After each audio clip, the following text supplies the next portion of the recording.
Now 12 to 20 kilowatt, 20, not kilowatt, watt, 100 to 200 watts, but in with LED. Now maximum up to 18 watts is quite good enough for a big room to light. So this is the technology development issue. Another is the, so that has made a demand side management to a great extent.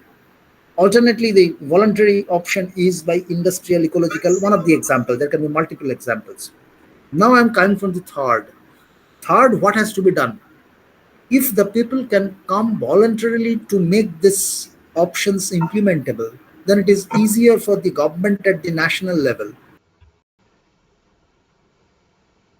You have to force. Force means doing anything by some law is very difficult, because the in democratic country, implementing laws to force the people to do something is very difficult option. So what has to be done has to be done on the basis of incentives. Means if the government policy give incentives towards a particular direction, then people will automatically opt for that. So regarding that, what I can just give you an example, that is the available and the variable tariff system for the electricity price.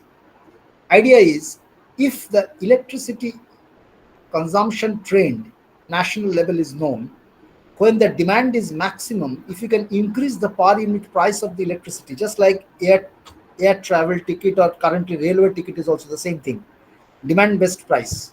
So if demand increases, price will also be increased. So what will happen?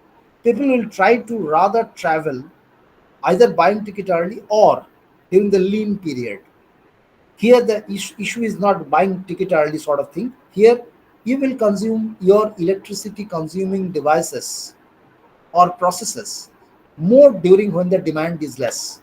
For example, industry automatically, if the tariff is different, they will switch on their maximum energy consuming processes to save money at the lowest price period. So this is the incentive based system for DSM. So just write a small text. Another option can be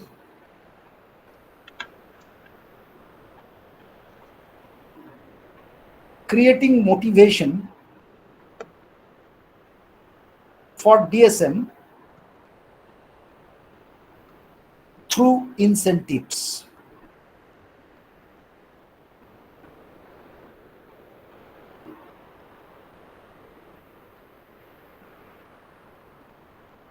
One example may be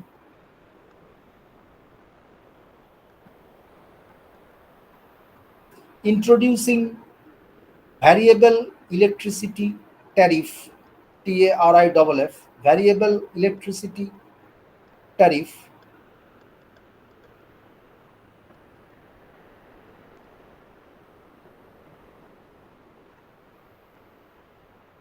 with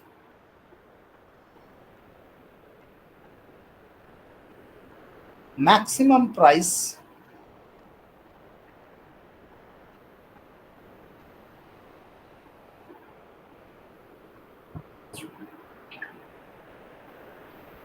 during the peak demand.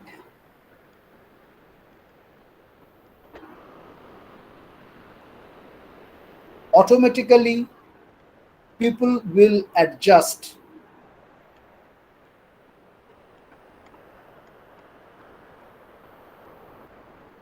their electricity use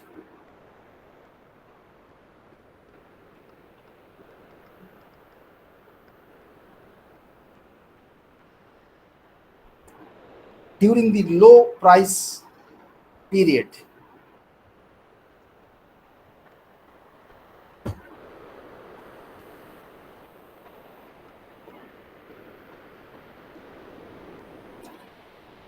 Just close this demand side, because demand side management, I can tell you, it's a very innovative area. And in fact, if you go to industry, specifically in the section of energy conservation division, innovating new options for better demand side management will undoubtedly be one of the important option in your especially the industries which are consuming very high amount of energy, specifically electricity, because developing their own innovative options of demand side management according to the electricity pricing, or voluntarily saving money by adjusting, because you are not compromising your requirement, but you are developing innovative measures to require your demand. And this is very philosophically best possible option. So demand side management is undoubtedly considered to be the best option for the energy conservation. Go to the next one, fuel substitution for more self reliance. Remember that today we are not discussing about energy conservation, though demand side management contributes best to the energy conservation and simultaneously contributes to the energy security. Today we are discussing about the energy security.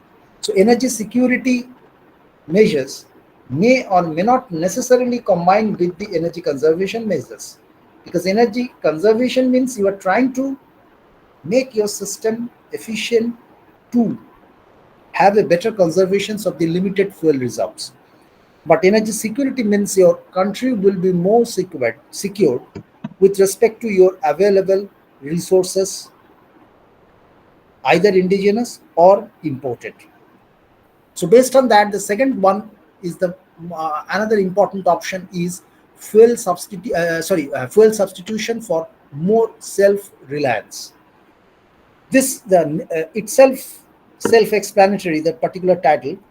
You know that the different country has got different natural resources, and in addition to that, you have more flexible options to import, because there are very few countries who are fully self-reliant with respect to natural resources, and most feasible options, and most rather the optimal option. For example, India is rather quite good self-sufficient with respect to coal reserves, but coal-based transport system is not a viable one according to available technology. So India is more self-reliant with respect to coal, but not with respect to transport sector. So what you can do, as your most vulnerability is with respect to oil and gas, you have to find out alternative solution. So that's why, though a little bit late, Government of India has started two important missions. One mission is the e-mobility, electric mobility, and another is the hydrogen mission. Because the plan of, rather the crisis faced by India has been realized very clearly, that the dependence on oil importing is a very vulnerable option, not only due to reserves are getting depleted globally very fast, but before that, anytime it can be stopped and our transportation system can become a total halt. So, what is the option? Is we have to develop the alternative fuel substitution for these sectors for which we depend on countries which are not very reliable for our supply. For that, what we can do is basically we have to switch over to new technologies, no other option, and fuel substitution. And this is the reason why our transport sector government has taken two major policy decisions for future projection of transport sector. One is converting the transport sector to electric driven transport system, and second one is hydrogen mission, where hydrogen is projected to be developed from different resources. If it is from renewable resources, it is called green hydrogen. If it is a mixed, which is called gray hydrogen. If it is from fossil fuel based systems also, then it's called black hydrogen. Black means obviously it's dirty hydrogen, so as to say. But still, if hydrogen production can be assured sufficiently in the country, because hydrogen is considered to be the cleanest fuel. So if you can make, because it converts to water after the energy release. So if you can generate sufficient hydrogen in the process, your energy system will become the cleanest option possible. So obviously you have to produce sufficient hydrogen for use it, but hydrogen is very dangerous with respect to its use, because it is highly explosive, very high calorific value, So handling hydrogen is not that easy. You have to take all possible safety measures. But unless you take the challenges, you don't get successful against the crisis. If we would have been afraid, we could never fly. And now the international transportation system is completely on air traffic system, and several thousand aeroplanes are always in the sky.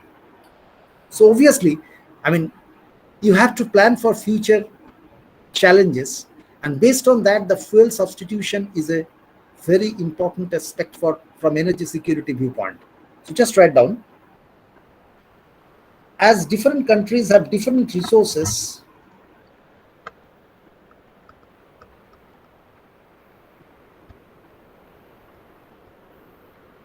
comma, specific vulnerability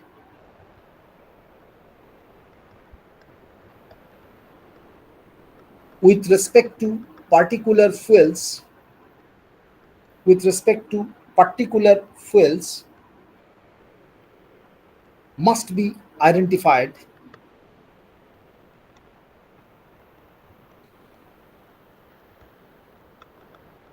and proactive measures must be adopted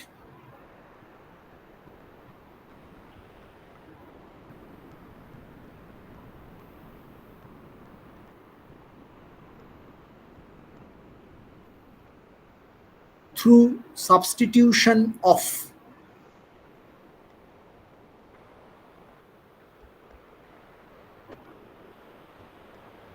non-available fuels by alternative options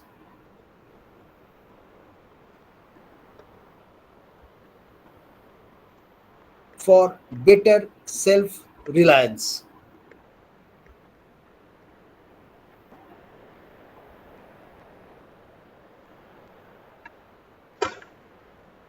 For example,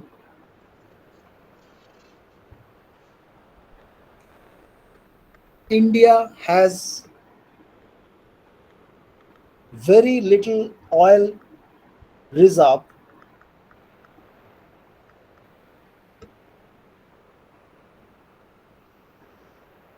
but its transport system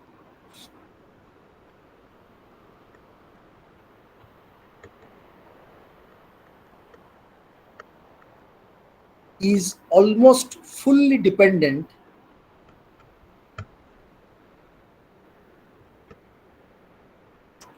on imported oil.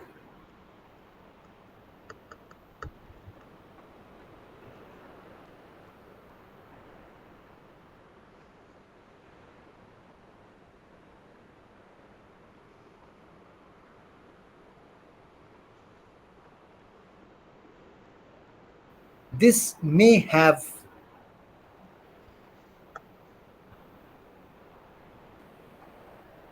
this may have very severe impact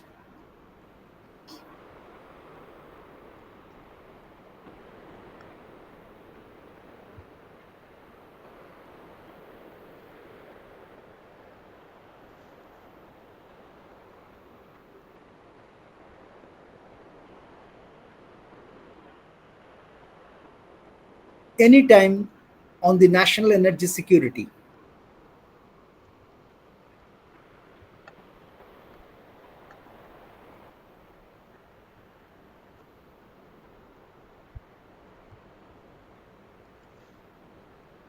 Hence, Indian government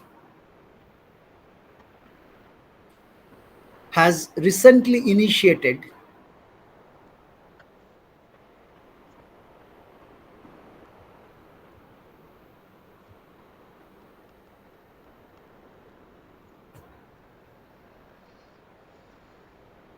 two important mission programs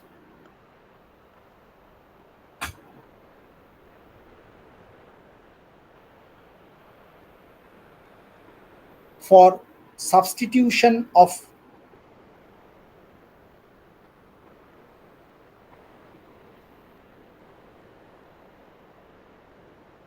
oil as the only transport fuel. For substitution of oil as the only transport fuel.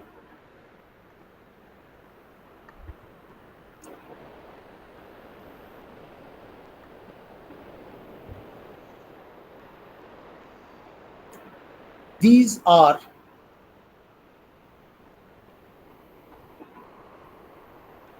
electric mobility,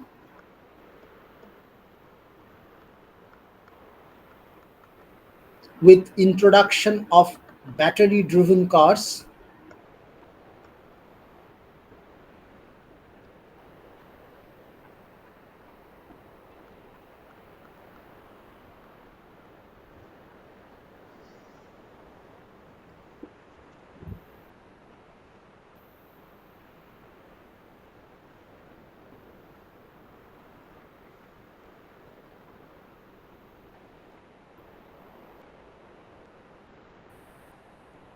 and hydrogen mission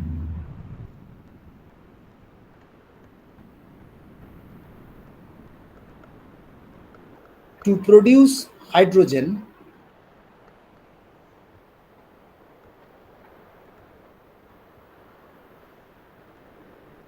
from different resources.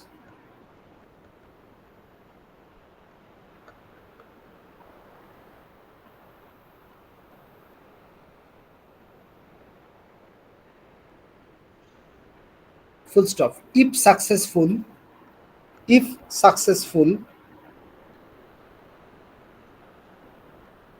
these missions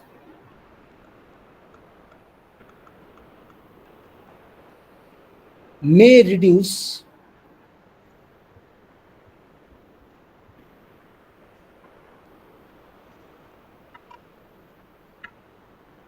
the national dependence on imported oil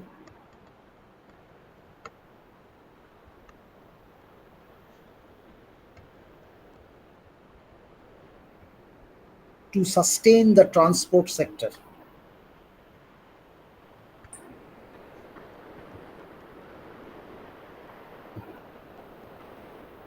Okay, so you could understand with one example very clearly. Honestly speaking, these are not the energy conservation measures, but energy conservations will come second with respect to priority of energy security. Say if you don't have money, you cannot just think of saving money. So initially you have to be at least sufficient energy supply for your nation to continue or a nation to live with. Once you have sufficient energy supply, then only you can have a better measures. These are the energy conservation measures for even better performance. So initially the energy security is from the respect of priority level more important than the energy conservation. So whatever we are discussing about fuel substitution for more self-reliance is not at all an energy conservation measure. It's even a higher level of measure for possible national security. So obviously, changing the transportation system from oil to either electricity based or to hydrogen based, because in future the idea is basically either hydrogen based engine or fuel cell. Parallelly, another technology is coming up in different countries, which is a little bit costlier, but you know that with more research and development the cost also gets reduced. So as far as I believe, the government has got an expectation that future fuel cell driven cars may be the options using hydrogen. So unless you have the hydrogen supply chain, because as we have mentioned, the commercial energy and non-commercial energy options, in future, if hydrogen becomes a priority option for our transport system, then like currently existing petrol diesel supply chain, you have to make a supply chain to supply hydrogen also, because it will be continuously filled up, consumed. From that viewpoint, unless you make a proactive measures, proactive means what? We are starting our action before the problem has come. So With these proactive measures of two mission programs, one is the e-mobility, electric mobility, another is the hydrogen mission, the government is trying to reduce the dependence on imported oil, and that's severely affecting our economy actually, the country economy, because that has become a most important political issue also. All the oppositions blame the government for a high oil price, but everybody knows, those opposition party, that if the crisis increases rather than the crude oil price, there is no option. But there is another regulatory issue connected to that, where actually the opposition criticizes any government. I'm not going into any political party specifically. That this is a golden opportunity of earning money from the selling of petrol, diesel. So government put some additional tax on these fuels, because these fuels will be some sort of compulsory basic need, so people will have to buy. If government can earn from this selling of these fuels, obviously it will be good revenue earning for the government, and that has been done very nicely. But whether that is good for the society, or you should reduce that particular tax burden as a option for earning revenue by the government, it is debatable. And you can make a big debate of whether the government should reduce the tax when the crude oil price increases, because government cannot give full subsidy for the oil, then entire government revenues will go for that only.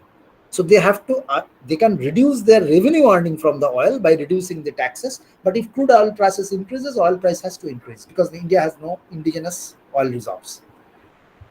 Anyway, so these are the parallel issues actually. I mean, each of these issues is a very interesting area for PhD research, because this currently the sustainable energy research is always associated with different discipline interface, and economics always plays a big role in policy decisions related to emerging energy options.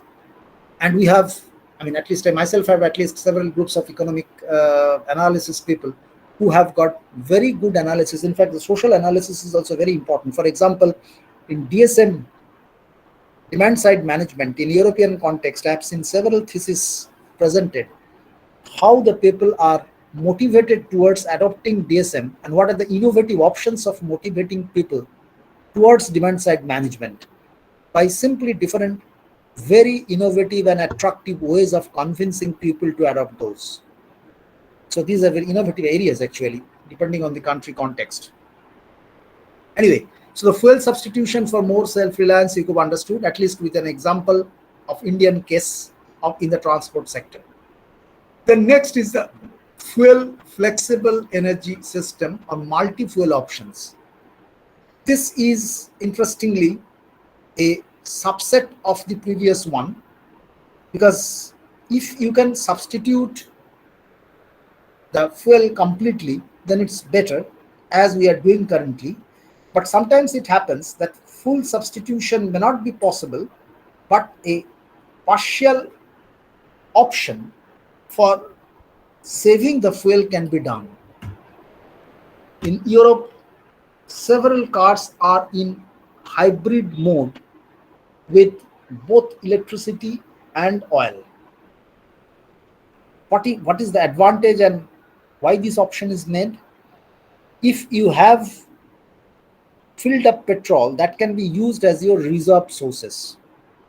But depending on the battery capacity of e-mobility and non-availability of recharging facility, if some oil reserves are there, you are principally using electricity for your transport process. In fact, my collaborator in Norway uses that particular car, and I've seen they just preserve their oil for that period when their battery is at very low charge or no charge situation, and he is on the way and he may charge it later.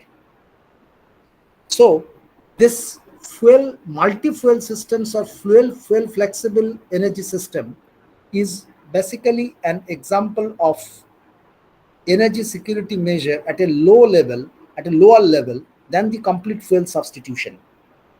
In India, though it was not very successful, because as I mentioned, the commercial energy and non-commercial energy, if you have to make a successful commercial energy from the business perspective, you have to make a very successful supply chain.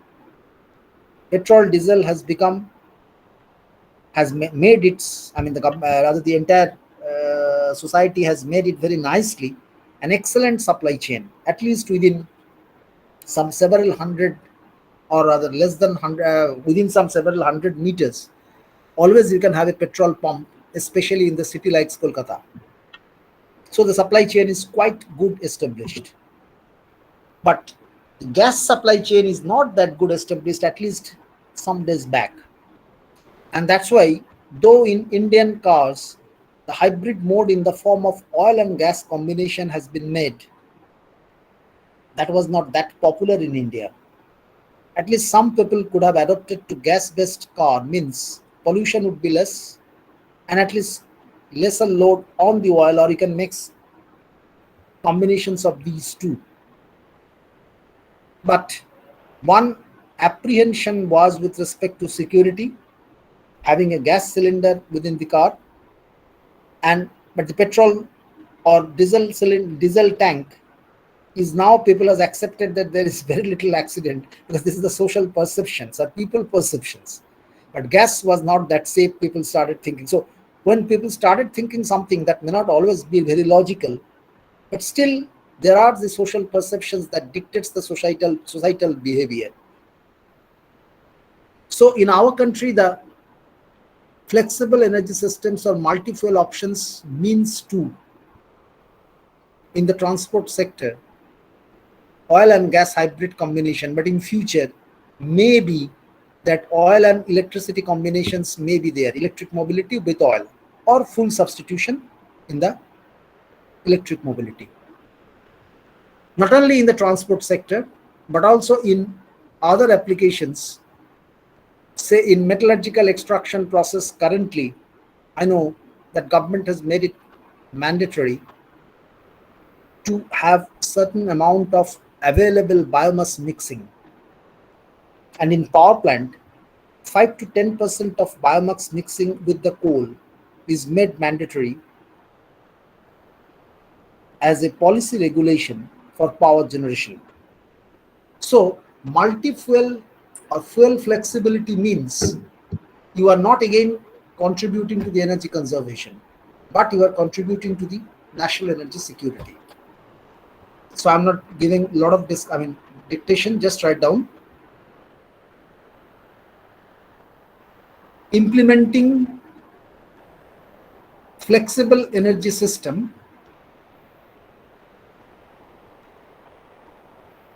with multi-fuel options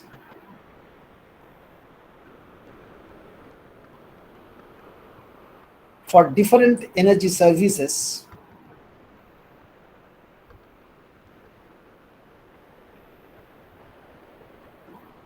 may increase the national energy security.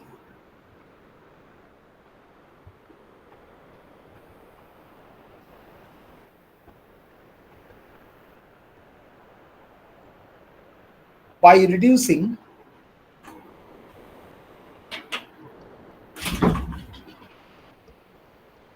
the dependence on a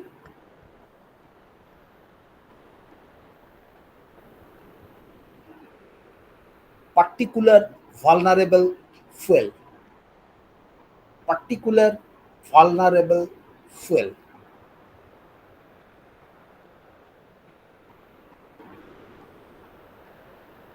For example,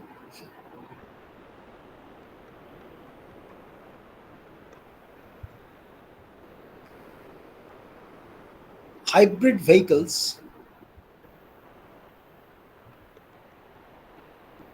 with multi-fuel options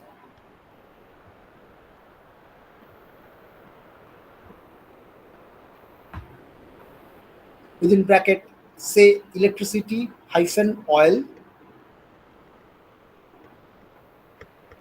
or oil hyphen gas, etc.,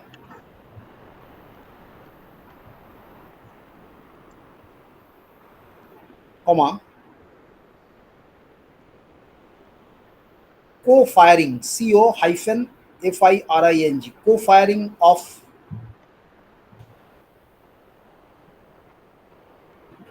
alternative fuels with a base fuel, BASE, base. Co-firing of alternative fuels with a base, BASE, base fuel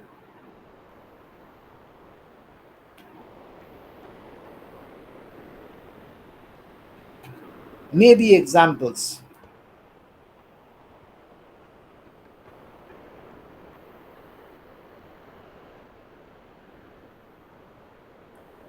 Full stop. Co-firing biomass with coal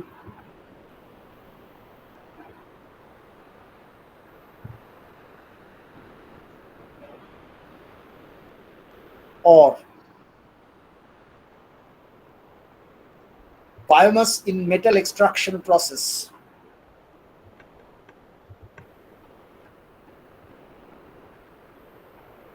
may be examples of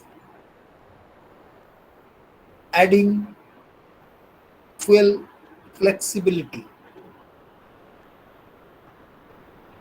for better energy security.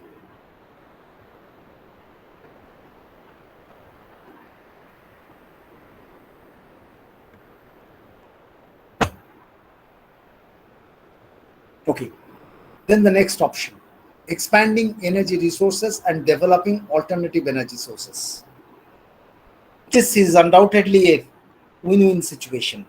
Means this contributes both to the energy security and simultaneously opting for those specifically which has got lesser climate change options. More precisely, this is basically indicating towards more renewable energy adoption. And this is undoubtedly contributing not only to energy security but also contributing to the energy conservation. Why it is clear? Because the basic objective of energy conservation is to reduce the load on limited fossil fuel reserves. So, if you can develop and use more alternative energy sources, specifically renewable energy sources, then this will undoubtedly reduce the load on the fossil fuel demand. So, developing alternative energy sources adds to both the security, energy security, and simultaneously it contributes to the energy conservation. However, the greatest hurdle for this is related to cost and social acceptance in some cases. Cost is the greatest hurdle for these things because if the cost is compatible with the currently existing energy systems, automatically the system, according to the market driven option, will switch over to that option. And it doesn't need any incentive and anything else. But most of the cases, the cost, and in some cases, there are some other difficulties. For example, solar has become very much cost competitive with respect to fossil fuel based system currently global at the global level. But what is the difficulty in India is for the solar power generation, you need the land area of the at least surface. It can be a roof also. But that surface getting exposed to the sunlight is the greatest challenge. Your ground will not be feasible for solar installation if it is surrounded by tall buildings because it will be in the shadow area and you don't get the solar energy production. On the other hand, the availability of land in our country like India, where the population density is very high, is a great problem. So we cannot promote a system, energy system, which will demand significant land area. So it's not related to so-called the cost issue per unit production, but with respect to the other infrastructure demand solar energy still is being promoted by the government of India as the most priority renewable option. But in future, which will come out as the best possible renewable options, nobody knows. In fact, it's very difficult to predict because technological development is happening in all sides, and natural resources availability is also being continuously assessed. If a very low cost wave energy or ocean energy can be developed, India has a very long coastline. So obviously, that will automatically switch over to, and if these are of large central generations of the order of several megawatts, then in future, wild prediction can be entire power generation systems of the country will depend or will be around the coastal areas. That's it. I'm telling like fairy tales. That may not happen, but options are there. So expanding energy resources and developing alternative energy sources is no doubt the second best possible options after the DSM. DSM means you are reducing the demand itself. But if the demand is cannot be reduced further, then your option is to meet the demand. And in meeting the demand, if you can develop some new resources for the energy service to be provided, undoubtedly you will be more secure. So in short, just write down developing alternative energy sources, developing alternative energy sources may contribute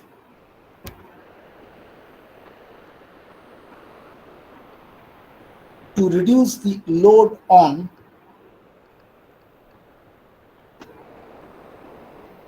conventional energy resources.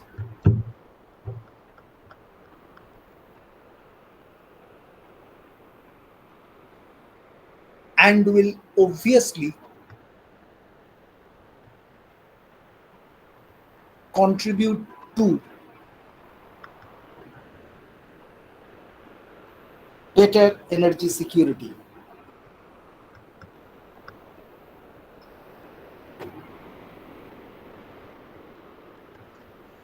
Full stop. Moreover, if these alternative energy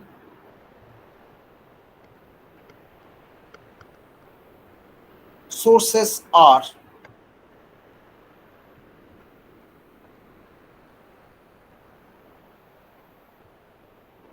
renewable resources,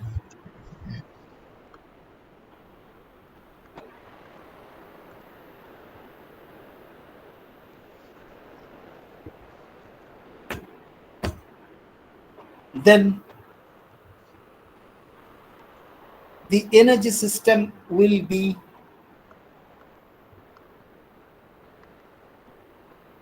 even more cleaner,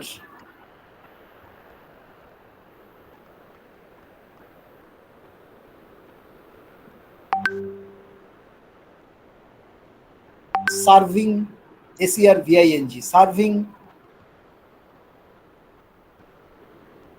another great mission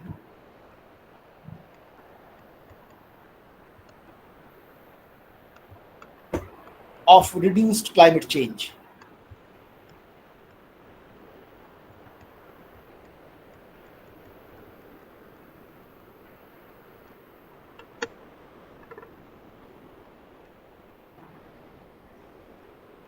However, most important hurdle or limitations, most important hurdle or limitations of introducing alternative energy sources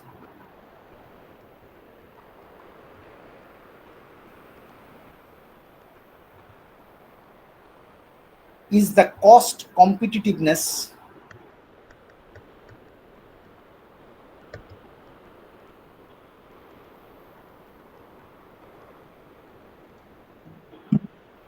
of these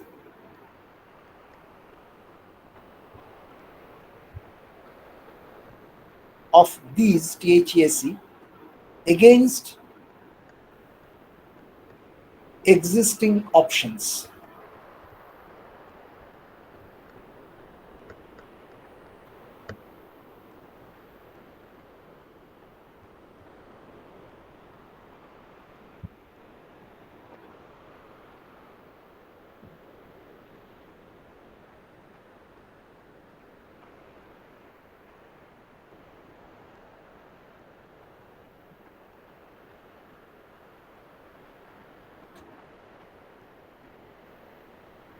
Okay, so I think we have at least fairly good input regarding the energy security aspect, and some of the measures of energy security is purely win-win situation, and some has some cross effects also.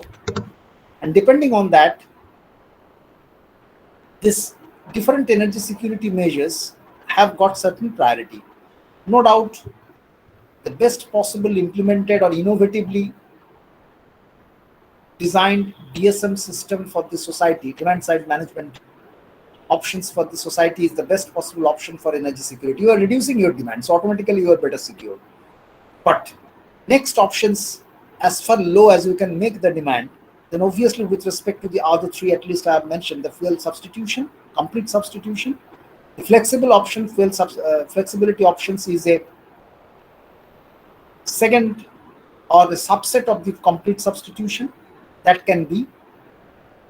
And the last one is basically exploring or finding out new alternative resources.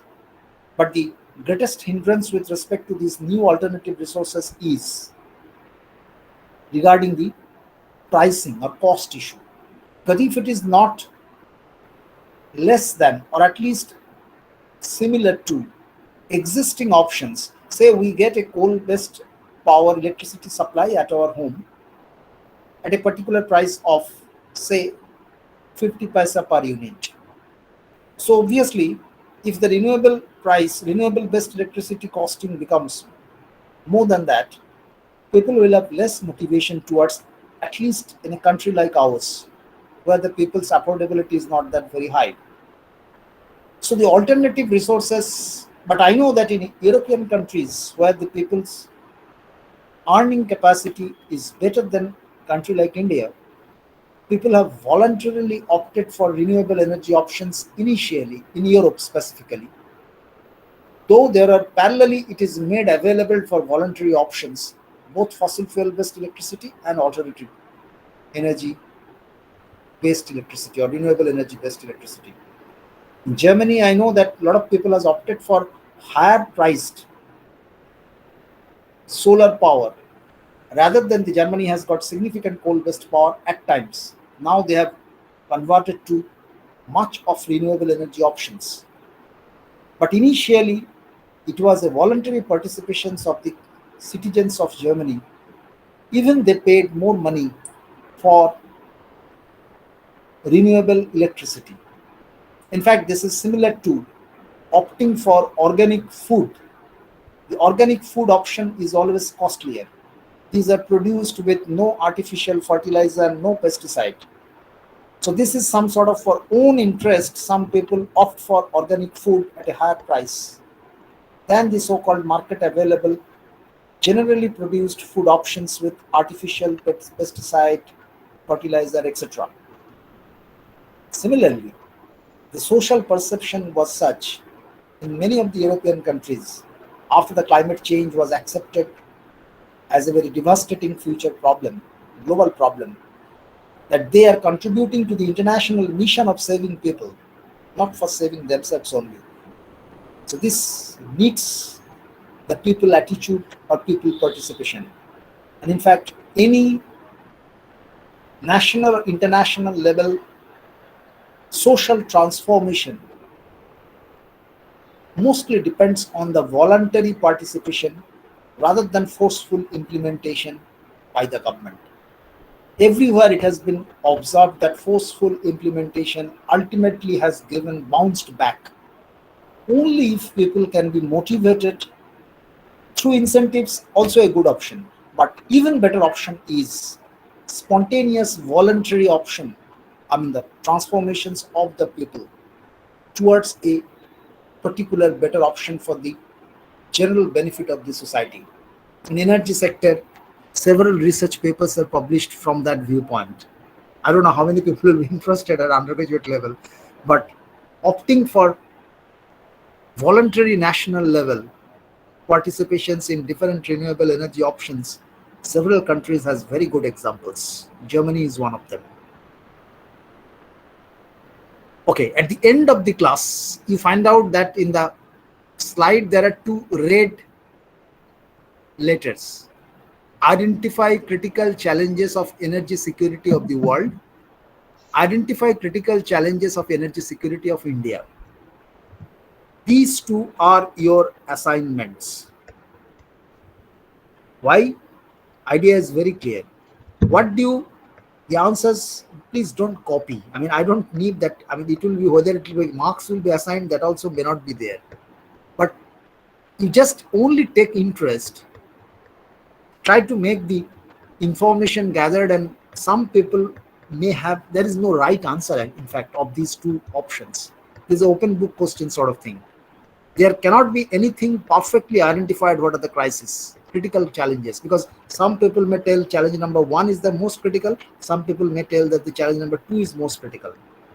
So this is, I am giving you as a just home exercise or home assignment to make some information gathering, analysis, and identify of your own what are the critical challenges at the global level in order of criticality. Means number 1 to be the most critical at global level. What do you think of the energy sector challenge? What is the number 2? What is the number 3? Maybe some cases poverty, maybe some cases climate change, maybe in some cases ill distributions of natural resources. So please think over what can be considered at the global level. Whenever you are thinking about global level, then the local issues you cannot consider. But coming back to the country as India, then the challenge perspective, you will find out that these are different. So global level challenges and country level challenges may be different. Why I am giving this assignment is you can start thinking independently. What is the interesting aspects? What are the interesting aspects of these issues of the critical challenges of energy sector of India?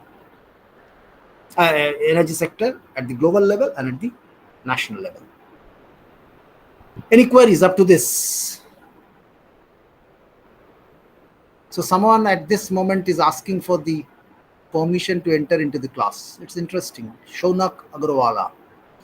I don't understand what is his purpose of entering. Today I will not take any attendance because I could not find out the attendance sheet till date. I always believe that voluntary participation is the most important aspect. Okay.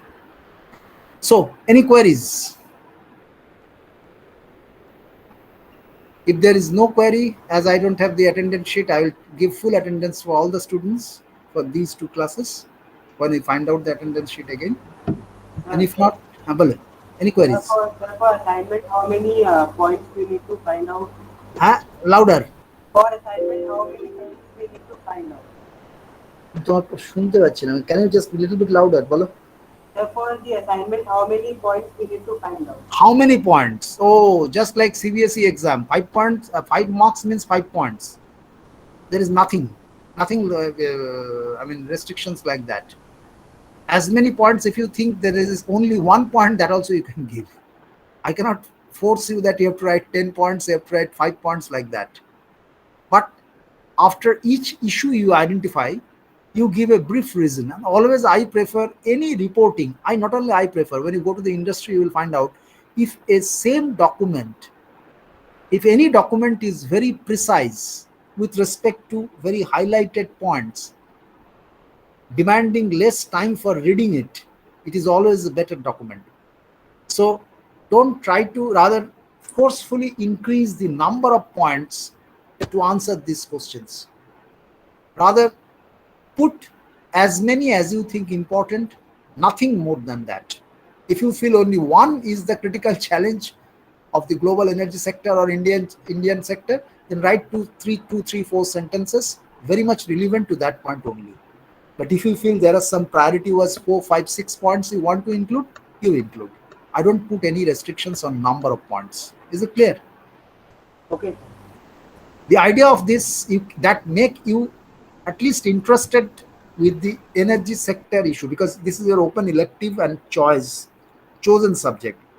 So I guess that you have some interest in the energy sector. So if you can identify the national critical challenges of India as a country, our own country, and the global challenges, then you can start thinking.